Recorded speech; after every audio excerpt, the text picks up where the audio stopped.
What's up, everyone? Welcome back to yet another episode of Thought Provoking Conversations.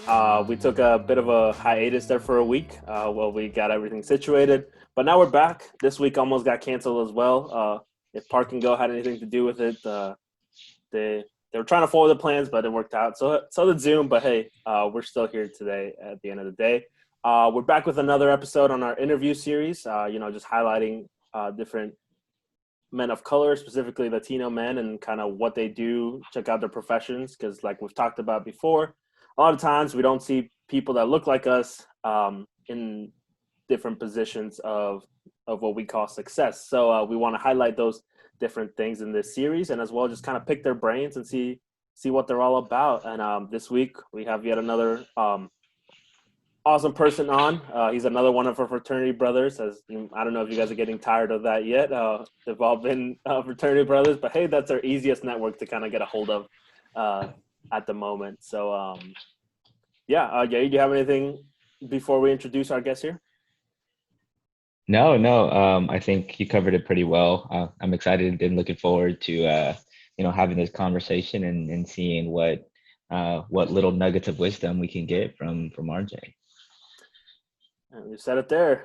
Today on the show, we have Mr. RJ Vega. We're going to go ahead and let him introduce himself and, just kind of give us a quick rundown of kind of what you do and what you're doing right now, stuff like that, the fun stuff. Yeah, you bet. Thank you very much for having me on today.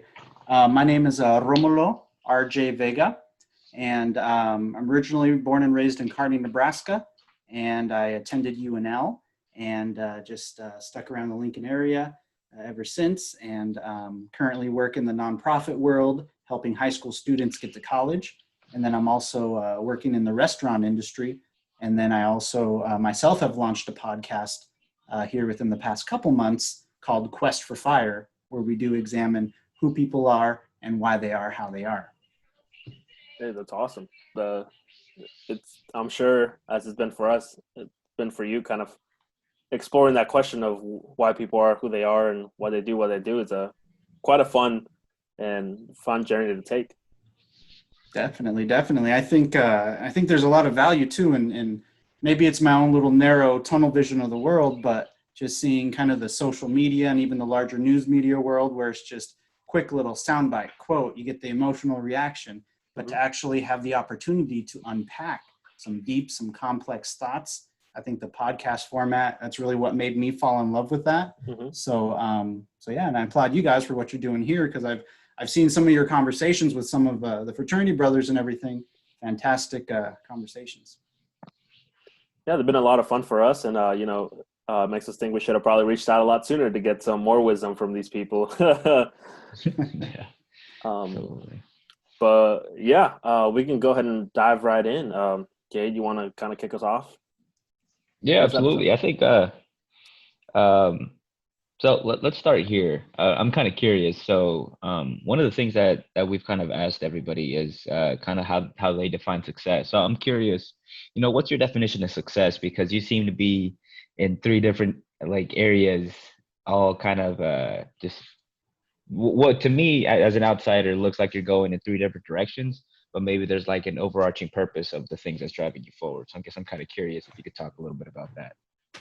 Yeah, definitely. It's a great question. And it's a question that I probably ponder, daily. I've had opportunities to travel around, and I've had opportunities to, and I always like to say, I've sipped champagne in the Hollywood Hills, but I've also, lived in a situation where I had to boil my water so I could take a shower. Okay. So to me, just in these different lived experiences so far in my 34 years of life, I think that I would define success as being able to be present and at peace in certain moments that really tickle your soul. And I say tickle your soul because there's moments where you pause and you say, well, I'm doing what I'm supposed to be doing, or there was a good break, a good opportunity happened and I'm on it, things are working well for me. Or, I have that special someone in my life, or I'm taking care of my family or whatever. And it just all feels right. Like in your soul, that's good. That's fueling you. That's filling your bucket. So I think success is just that. I mean, we never really have anything in this world except for the moment that we're in. So hopefully we can conduct ourselves with that integrity, with that, class and intelligence and everything and growth that, when it's all said and done and they lower you down 6 feet under, that you'll have lived a life that is honorable. So yeah, I mean, I guess I don't view success as maybe something that you can acquire and hang on your wall, but it's something that's continually, always going to be adversity happening, whether to you or to those around you, but you continually trying to position yourself in a way to just feel like you're doing the right thing at the right moment and you're there. Oh, that's a beautiful answer. I really appreciated that. Wow. So you just said a lot right there, in those. That's one of the things that I've come to really appreciate about these conversations is how concise most of the people that we've had on here really talk about, what they define as success, kind of what their why is. Because it felt like you almost talked about both of those right there. But one of the things that I'm really curious is how has this kind of evolved over time? So if you can kind of tell me your journey as you've gone through discovering, what are the things that really, make you wake up in the morning, right? What are the things that are continuing to push you forward? Because I know you said being at peace in certain places and that tickle your soul, right? But how did you get to this point? So that's one thing that I'm really intrigued about. Yeah, I would say that there's certain lived experiences, certain adversities, certain traumas that show you kind of the rough side of this thing we call life. And there's a lot of blessings too, whether it be family, whether it be loved ones, friends, or just the camaraderie. I don't know. I mean, I've experienced the highs and the lows, I guess, is kind of a quicker way to say that. And to me, I feel like that pendulum is always going to be swinging. And that's kind of how it is, if, it's a journey, like they say, kind of the old cliche, but I would say that I've seen a lot of my close loved ones, experience great happiness. I've seen my very close loved ones experience great pain, and likewise myself have lived those same emotions. So in a way, I think that I'm not under the, I guess, assumption that money, status, power, or reputation, even, in a certain context there, won't necessarily define me being successful in life as much as me being able to look in the mirror, look off into the horizon and say, am I doing what feels right to me, what feels honorable to me? Am I being true to myself, or am I being disingenuous to myself and maybe doing a certain thing just for the accolades or just for the money or the prestige or whatever? So I guess maybe the authenticity is a better way to say that. Okay. Yeah, those are good questions. Wow, heavy stuff. That's what we're all about right here. Yeah. Yeah, I'm a big fan of kind of how the whole tickle your soul type of saying. That was pretty cool. I hadn't really heard that before. But that's so true. Like when you're chasing your passion, when you're doing something you really enjoy, you get those moments of just bliss, I guess, where you're just like, wow, I'm doing what I think I should be doing right now, which is kind of, it's pretty cool to be able to put a term to that, which I thank you for that. I wanted to kind of talk about, so you kind of say what success means to you and what you kind of like to ponder.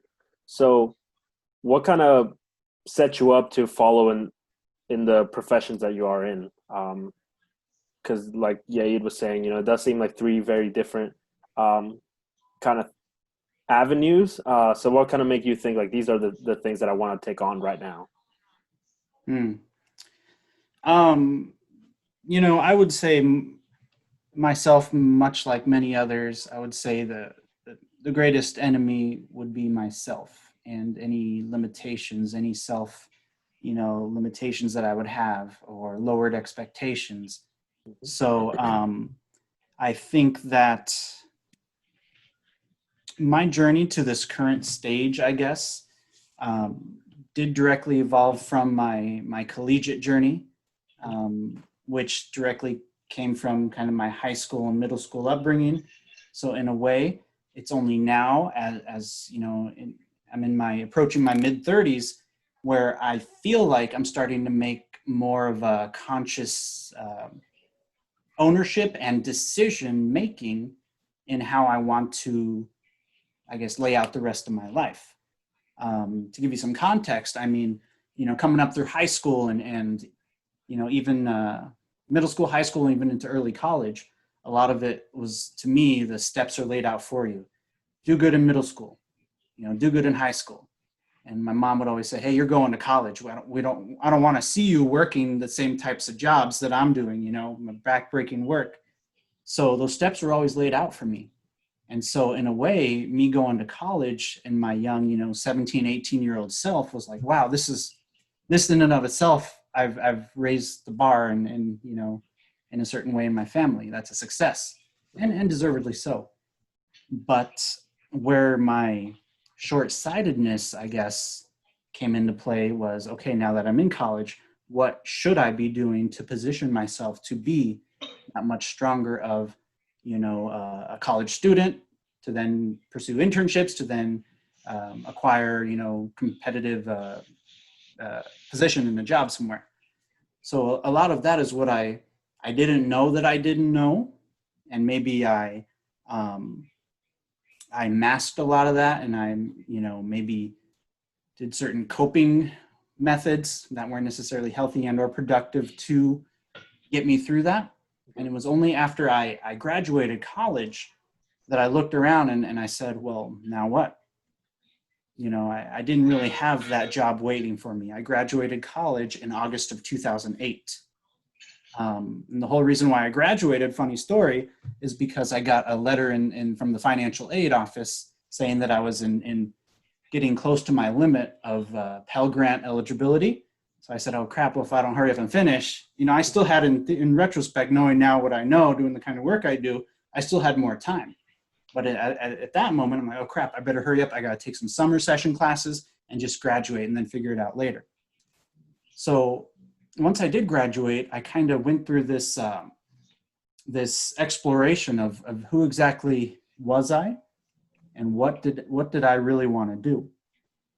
And through that time period, maybe a good 4 years or so, there was a lot of rejection, a lot of failure, a lot of me looking around saying, wait a minute, I don't feel like I'm doing what I need to be doing.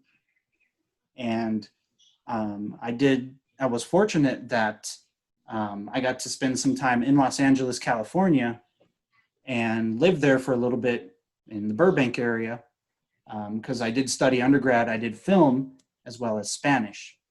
And so I lived in LA for a while, but it was really expensive for me. Like, I was running out of money quickly. And I had some little, gigs here and there in the film world, but nothing by any means to sustain me yet at that point. So I had to make the tough decision to come back to Nebraska.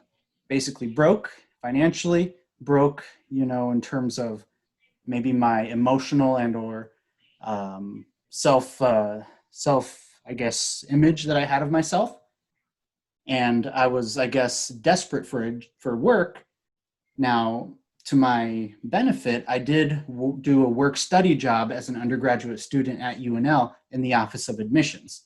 So I would go off, and do some basic office work, but every now and then I would go with a high school or with an admissions counselor to a high school. And there I would share my story about going to college. It was lots of fun, didn't really feel like work, but they paid me work-study money, so whatever. Well, all of that was a great experience and great on a resume for the type of work that I do at the nonprofit where I work at. So they looked at that experience and they said, all right, we'll give this guy a shot. You know, he kind of had some years on the resume with some gaps in there, but you know, they took a shot with me, and I'm still currently working there, going on close to 9 years now. So that helped provide me some stability, and it was my first big boy job after college. That would have been maybe a good 4 years after I graduated that I got an actual big boy job. My first job after college was actually at a turkey plant in Gibbon, Nebraska. And, you know, turkey plant's nothing glamorous. It's basically exactly that. Turkeys are on the line, just going real fast, whatever. My dad hooked me up with the job because that's where he was working at the time. And looking back, I say, well, wait a second. Why would I didn't have a background in doing that very tough manual work. So I think that I kind of retreated to that because at least it was something that I knew, having seen my father work in those types of jobs, that I maybe felt less intimidated than I maybe did in maybe a, you know, quote unquote white collar job. So yeah, that's how it got me into the nonprofit world. And then through the restaurant, it was actually my wife at the time. She had this idea for a restaurant.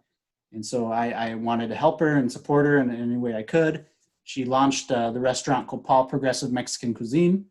And, you know, eventually our relationship took a turn for the worse. And so, you know, after 3 years of marriage, we had to go through and actually have the painful decision to divorce. Okay. So again, another instance of adversity, instance of failure and rejection in a way. And not so much on her per se, but it's more so me in retrospect feeling like I didn't quite live up to and be authentically fully present to be the husband that she needed at that time. So after the divorce, that kind of helped me, you know, kind of have more of a clearer gaze at things and say, okay, well, you know, what do I truly want to do? What truly do I feel is fulfilling to me? And what do I feel is maybe something that I got a skill set for? So I did a lot of work with screenwriting, which I still do.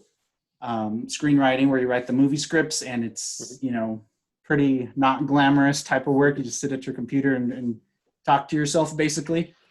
But, you know, up to COVID is when there was a disruption in kind of my work. Job one and job two got disrupted enough to the point that I was able to look around and say, okay, well, you've been sitting on this idea for a podcast for a while. You enjoy stories, you enjoy narratives, and you also have a skill set to be, you know, a pretty good listener and be able to get folks to at least feel comfortable and communicate clearly to you. So that's what helped me launch Quest for Fire.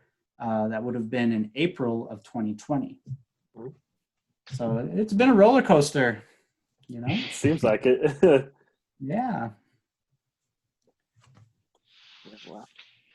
Oh yeah. So, but you know, it's one of those things where, you know, through it all, I'm very thankful for a lot of the support systems. I'm very thankful for you know, friends, fraternity brothers, and loved ones who would always be willing to be there, even if I myself were not operating at a level that was maybe where I should be, you know.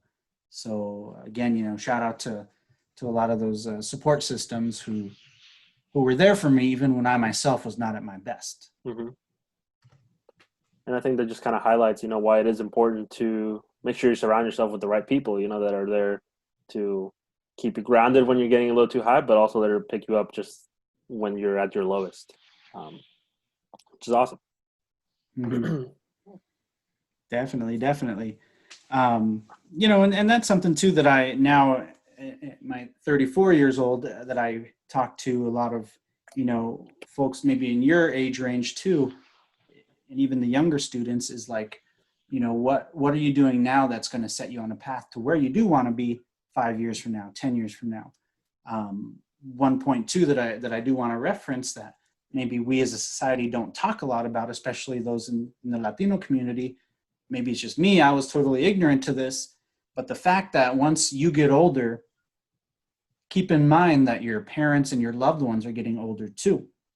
And so maybe for those of us who had parents who did do manual labor for untold number of years, as they get older, their bodies start to show that, their minds start to show that, long overnight shifts and whatever the case.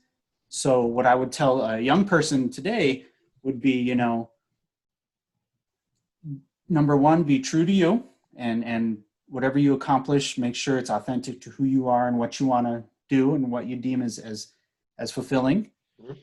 But in the back of your mind too, also think about those loved ones that have supported you and maybe down the road may have to rely on you for that strength or that stability later on in life. Mm-hmm. Yeah, for sure. And I think especially with the Latino community, it's kind of, especially when like our parents and people like that start getting older, it's in our culture to kind of, take care of them up until, they're done here on the earth, which is it's a bit different than like your normal American kind of viewpoint on that. A lot of times like, well, we'll help them all the way until we can maybe put them in a home, they kind of go retire and stuff like that. But I feel like for us, we kind of take pride in making sure we take care of our own, even as they age and stuff like that. So I definitely think that's important. I know growing up, it was something that was kind of spoken up a little bit, but definitely not enough to where you would talk about the important decisions, especially like a later in life type of thing. So yeah, I agree with you. That's important to highlight as well. Yeah, definitely. And with that too, going hand in hand with things like health, in a lot of our communities, there are certain health issues too, like whether it be, diabetes, whether it be high blood pressure or, heart problems. And, that's maybe a conversation that's better had when somebody's in their 20s and saying, hey, just be on the lookout for this, adjust this type of thing in your diet, whatever, and it'll pay dividends later on in life. And in addition to that too, I also preach the good word on wealth. A lot of things that maybe those of us who didn't have access to certain concepts like, 401k or, purchasing a house or just maintaining good credit. Okay. So a lot of things that I see with my nieces and nephews younger than me, that I try to make it a priority to at least have those conversations. I mean, I try not to, tell them what to do because then it's RJ's just being RJ, but at least hopefully keep those topics in their minds so that way they can at least consider things much earlier than maybe I did, on my particular journey and with my own stubbornness. For sure. Okay. I can relate to that. One question I do have, since you've kind of touched on a couple of topics of things you kind of encourage the younger people to kind of keep in mind and hopefully help them from maybe committing the same mistakes that you kind of had to learn along the journey, because I know I relate to that pretty heavily of having to learn things on my own, even though my parents would tell me to do certain things. I thought I knew something at that age, right? But so I'm curious. I'm like, since you work with students, like what are patterns that you see that maybe prevent a student from being successful, or just kind of talk a little bit about that if you could. Maybe certain patterns or trends. I would say these younger students, comparing when I first started, working to now, there's a lot more anxiety, a lot more concern with the financial side of college and or later on in life. Maybe they did see folks from either my generation or maybe their parents go through certain financial adversities that they saw that. They understand that, and they refuse to walk down that same path. So especially with something like college, there's a much more of a number of students now compared to maybe when I first started working in the nonprofit world, where they say, no, I refuse to do loans. I don't want to touch loans. I don't want to get into debt. I know my older sister went to college and she dropped out, and now she's got a, $500 loan payment or whatever. And they refuse that. Also, I would say these, and I'm talking maybe more so high school age students, are very also aware of the world beyond their high school. They're aware of certain societal or racial or environmental injustices, and there's much more of a feeling that they will stand up, they will voice their opposition to certain injustices and opposition to our country, doing business as usual, as if those issues are non-existent. Mm-hmm. So, and that's reflected too in the news and things like that too. But in those one-on-one conversations, those are very real conversations and very mature conversations, whereas I look back on myself in high school and I was just more, my head was somewhere else. So, Mm-hmm. yeah.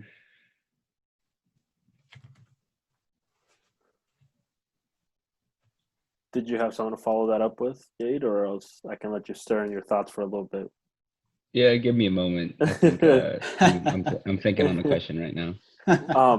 You kind of touched on this already. Well, the way you answered that question kind of reminded me of another question that I wanted to ask you. So kind of wanted to pivot a little bit into a lot of the advocacy work that you do. I know since I've started following you on like social media and stuff, you're a very advocate person for, migrant workers, like packing plant workers, things like that, plus a bunch of other things as well. But what kind of made you feel like you wanted to take more of an active role in, kind of talking about those subjects, considering, some people just prefer to just kind of stay silent and then kind of do their part just on their own small scale. What made you feel like you wanted to kind of step up and do a little bit more? The easy thing to me would be to just kind of look the other way of a lot of these issues. And, realistically, me, myself doing whatever I'm doing is not going to solve these very large scale issues and injustices. Mm-hmm. But I feel, and I have a lot of faith in the fact that true change and how we want to create our society and recreate and continually fine tune our society mm-hmm. always has to start from the bottom and work its way up, as opposed to quote unquote some sort of a savior, political savior from any political side of the political spectrum, mm-hmm. To swoop in and solve all our problems for us. That is not going to be the case.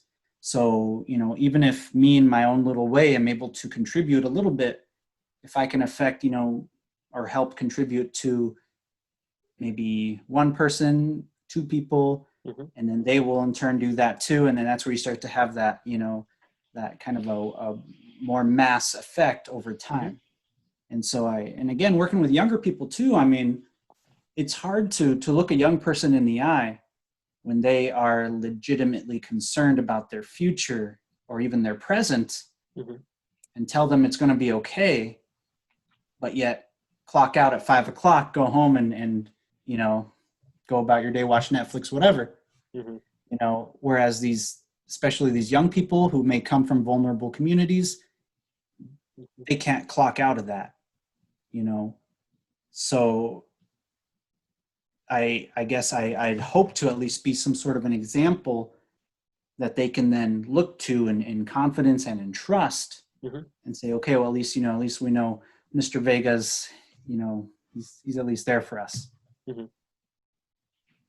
No, I think that's awesome. I think it's important for people like like us, just Latino people in general,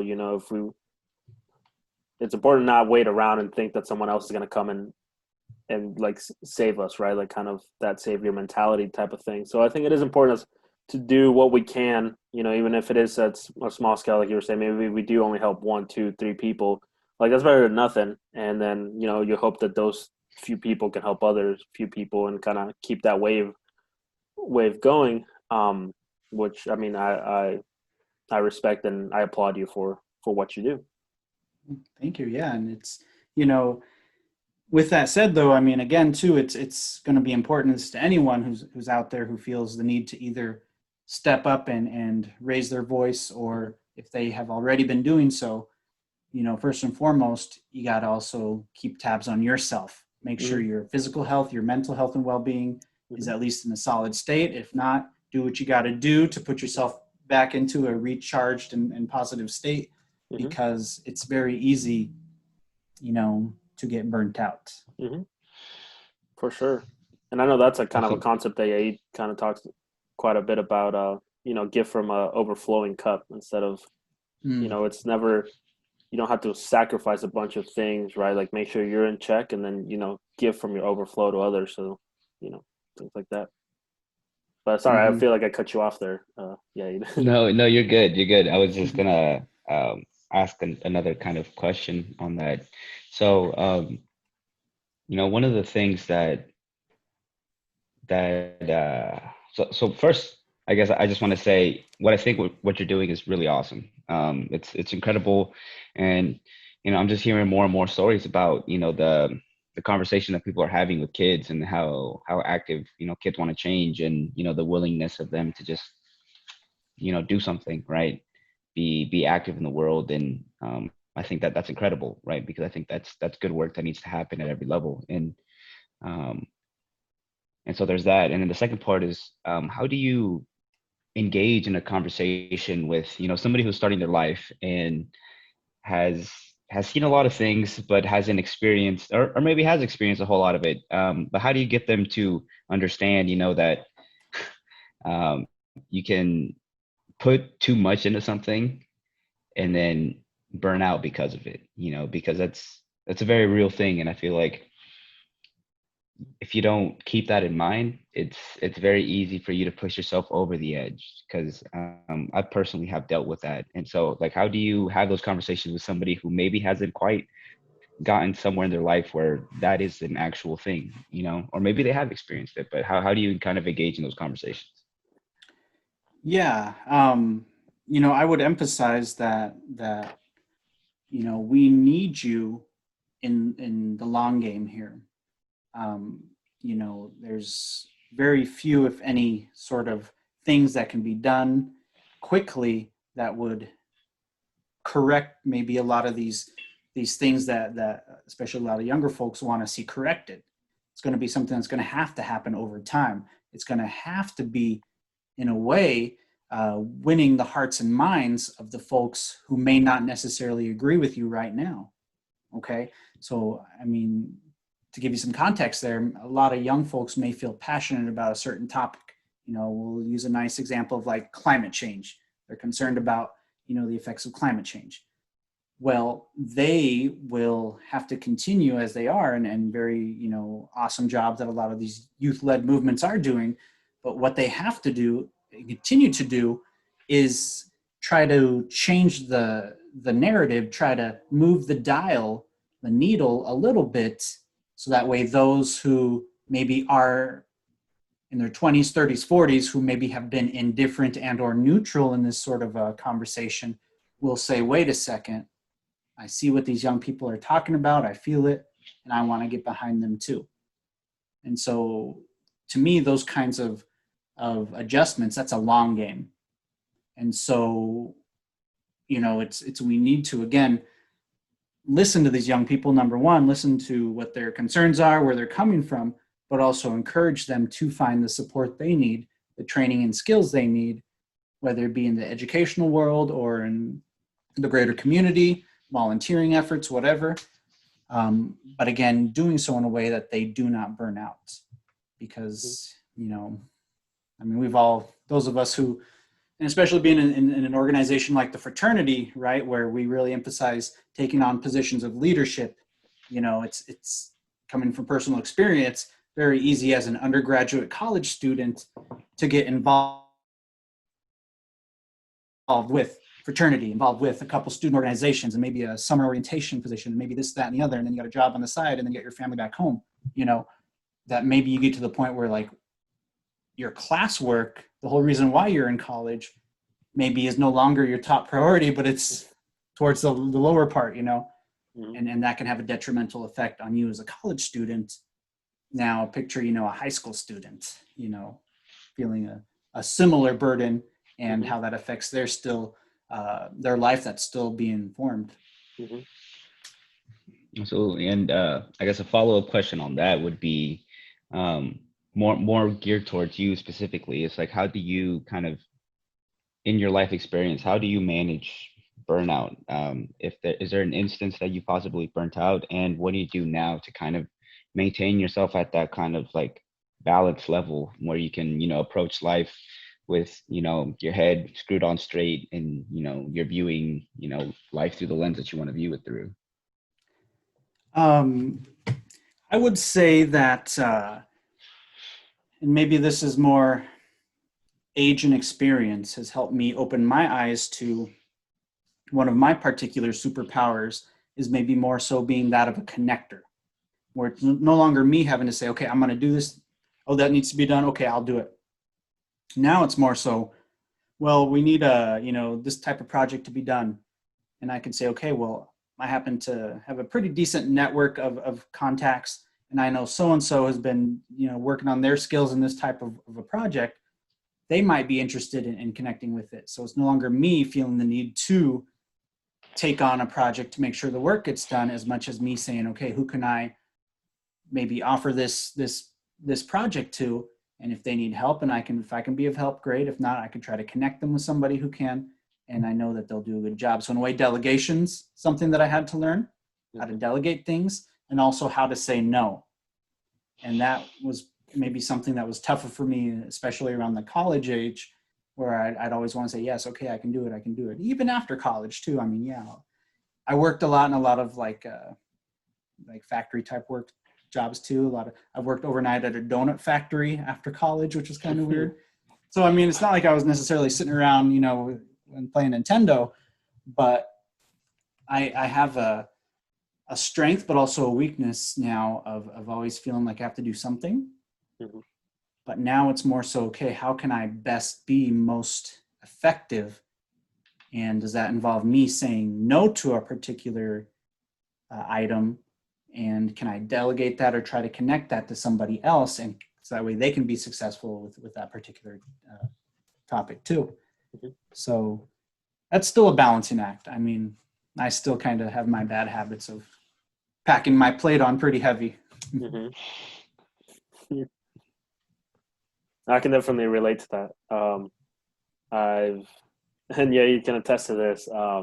Definitely when you come into college, you think you can kind of do it all, especially depending on how your high school career went, and you're like, oh yeah, I can take on all these things and be fine. And then, then you end up being not fine. And, you have to kind of find that way to say no. You say, I think that's one of the most important skills we can learn is to being okay with saying no, because and making sure you realize like it's not something personal to someone, right? Like it's just like I can't do it right now, and that's okay. They'll find someone else. It's just kind of making sure that you keep yourself as much of a priority as you are making other things. Yeah, and part of that too, and at least with my own challenges in saying no, is maybe an issue with control, relinquishing control, and saying, well, having that faith that somebody else will be able to accomplish that task in a satisfactory or great way, that it doesn't always have to be me, and that was kind of a learning lesson too, Yeah, 100%. I feel that. So besides, I guess this is more of an easier question. So besides, those three areas that you like to do, what else, any other type of hobbies that kind of like again, kind of just balance you out, that you kind of just enjoy doing, that, help you de-stress? Yeah, definitely. I enjoy working out. I've had problems with being disciplined about it, but when I'm on my game, when everything's going right, when my soul's being tickled, that I'm getting up in the morning, I'm going lifting some weights, or I've started to run a little bit more. Something that I hadn't previously done maybe 5 years ago. Now I'm starting to run a little bit more. With the COVID and everything happening, I live in an apartment kind of by a cemetery here in Lincoln. So I've actually jogged in the cemetery. It's kind of weird, but I've found it very peaceful. I found it very peaceful. It's strange. I'll have to go for a jog sometime.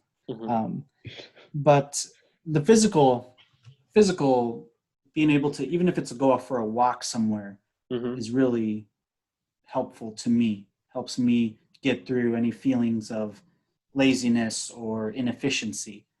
I also enjoy reading. So I love to read, to learn. I love to watch, documentaries and podcasts too. I'm starting to consume a lot more podcasts, something that I hadn't done until maybe 2 years ago. Before that, I had never listened to a podcast. But the ability to just have, headphones on, and maybe you're washing dishes, cleaning the apartment or whatever, and someone's talking about, a subject that interests you. I just dig that, helps me kind of decompress. For sure. I always think it's definitely important for people to kind of have those outlets. They always kind of talk about self-care, making sure you have a couple go-to things that you can rely on to kind of get you back and grounded. Definitely. My one of my weaknesses was always cooking, and now that I've been working from home, I have been able to cook a little bit more, and it's healthier, but also I'm starting to get a little bit better. So watch out, man. I'll have a dinner one of these days. Hey, for sure. Saves you some money that way too. It does, man. All those $8 Raising Cane's meals, they add up quickly. Absolutely. For sure. One more question that I have for you. Looking back on things now, when you kind of hit on it a little bit, but if you could go back, tell that incoming freshman you some advice, what would you tell them? What would be some things that you would be like, I wish I kind of would have known that at that time?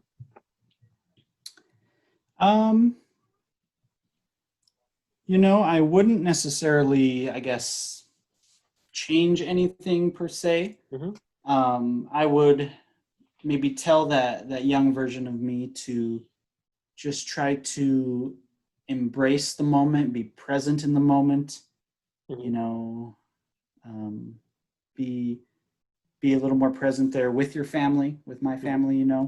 Freshman year of college, I was always just, college, you got to get back to college.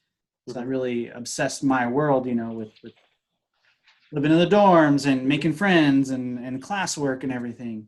And I would just say, it's not only about being fully present in the moment, but also think about what you can do to position yourself to find success later on, even if right now you don't know exactly what you want to do or where you want to be. Try to put yourself in an environment to at least be more conducive to your success. And again, that would go back to the fundamentals of,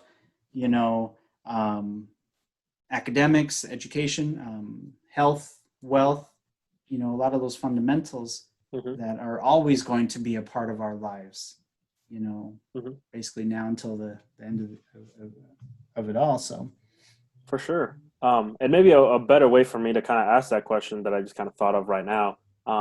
We always kind of talk about how our experiences shape who we are today, right? So most of the time, in most instances, we wouldn't change a lot of things because it wouldn't make you who you are today. So maybe, and you kind of said the question, but I was going to ask you, like, what question would you wish you would have asked yourself sooner, right? So that you would have actually had to think about that. So not necessarily changing anything about your experiences, just kind of maybe a question that you wish, I wish someone would have asked me that a little bit sooner. And but you kind of hit that on, like, what can you do to kind of position yourself for better future success? But Um, you know, that really made me start to think. I would, if I had that time machine, I would more so sit down with my younger self Okay. and explore what kinds of baggage am I carrying at 20 years old? You know, with regards to family and friends and, you know, with regards to relationships and Mhm. finances, and just help my younger self try to find some of that clarity in that, you know, identify it maybe at 20, so that way it's not as big of an issue at 25 or at 30, Mhm. which is something that more so happened to me opening my eyes due to, you know, my lived experiences at 25 and 30 to certain baggages and burdens that I was carrying without knowing I was carrying them that whole time. Mhm. Cool. Yeah. Yeah, so I would probably call up Brother Chato. He works in the realm of mental health, and Uh-huh. he's really good about having those kinds of conversations. So you'll have to get him on the podcast one of these days. Oh, for sure. For sure. Mhm. Yeah, you got anything else? Ah, I mean, I really like that last answer where you were, you know, going back and asking yourself what kind of baggage you're carrying. I think that's a really interesting way to put it. Um, because, you know, one, if Irvin had asked me that same answer, would I go back and tell myself, if I could tell myself something, what would I tell myself and why? I don't think I would tell myself anything, but I think I would like to have a conversation with myself and kind of delve into some of those things, because it's also one of the things that I like to do with my little sister too. Is um, I don't necessarily like to tell her what to do, because I felt like at least me particularly growing up, I got told what to do a lot, but I didn't really get asked like what I wanted to do personally. It Mm, was always kind of like a you know, kind of you can think of it kind of like a ladder, right? All the rungs were put in place for you, and so you're just kind of climbing the ladder, going along, right? Oh, you're going to kindergarten at the age of 6. Okay, cool. All right, now you're going to middle school. All right, now you're going to high school. Now you're going to college, right? And then once you make it to college, your parents are like, "All right, you're a full grown up. You're a complete human being. Like, go do great things in the world." And you're just like, "What is this? Is this what freedom feels like? Like, this is crazy." And that's where all of that weight, for lack of a better term, kind of begins to come out, right? Those the dark night of the soul is, I think, what mm, what's his name, Robert Sharma, kind of likes to call it. I think Mhm. that's something worth kind of exploring too. And so yeah, I think it's really interesting, how you kind of reach that conclusion, because I think it's something that I've been working through a lot now, is trying to figure out, okay, it's like, what are the things that are bothering me, and that's kind of what, very similar to Irvin, because we've kind of started to go down this, you can say, rabbit hole, to say, for lack of a better word for that. But exploring kind of, what are the things that we're carrying? What are the things that are, maybe pulling the strings, to what we're doing in our day-to-day lives, and why, we continue to perpetuate ourselves through these cycles of just going up, feeling good, feeling like we're on top of the world, and all of a sudden we're going down in something, usually something that we did, right? It's not always something that maybe was out of our control, or maybe it was a combination of both, right? It kind of varies depending on the time of it happened. But mm. I just think that's something that's super interesting. And I'll be honest, I don't have a question. I just thought it was something really cool, and I kind of wanted to share, kind of my perspective on that. But Yeah. Irvin, yeah, I'm sorry.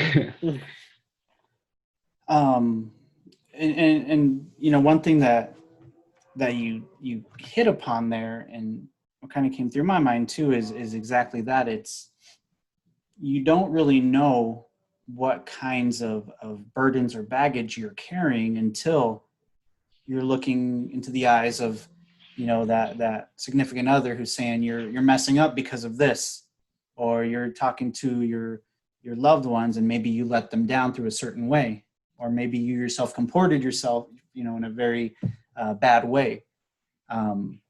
So it's kind of like, again, it's kind of walking around with thinking you're okay, but until you really have that loved one usually tell you how you're messing up, that's when it shines a light onto, wait a second, you know.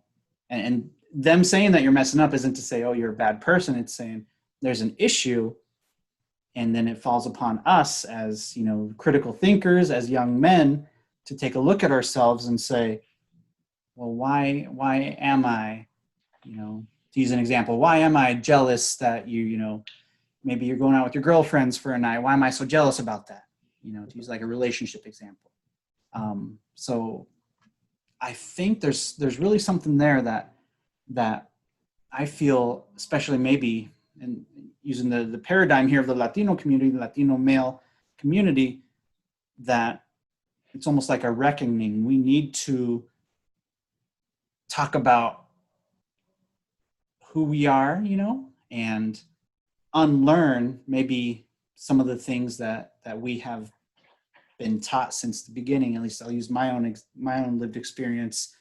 You know, for me it was, you know, to be a man, you don't cry, you don't complain, you don't talk about how you're feeling. You just, if there's a problem, you get it done. You know, and you know, if you're strong, if you're silent, if you handle your business, then a lady will love you, and you know, if she doesn't love you, well, you know, find the next one, right? Kind of that machista, you know, machista, self-centered attitude, which in 2020, you know, is not gonna fly. You know, it shouldn't fly. If it's flying, then that's maybe not, you know, a good a good pairing. Yeah.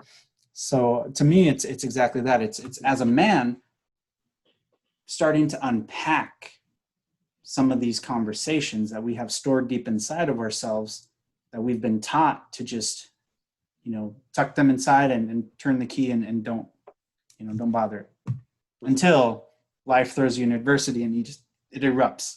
And then you're toxic. Yeah. No, absolutely. Absolutely. I definitely relate to that. I think I really liked how you talked about the unlearning kind of what we've been taught, because there's also a lot of things that, you know, don't just get tossed down from your parents.